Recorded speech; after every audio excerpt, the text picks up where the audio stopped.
Dahil mag-out ako, meron ba? Meron naman po.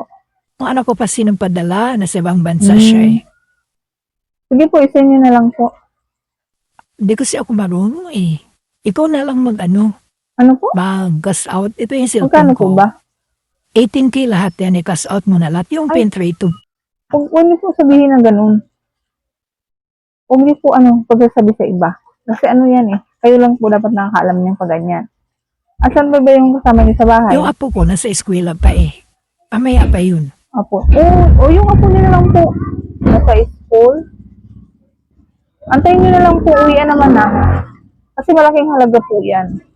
Bakit ikaw? Saka huwag niyo po ipahawak yung cellphone niyo sa iba. O kaya magpaturo kayo sa iba. Saka mag-anak niyo lang po. Kaya sa apo niyo.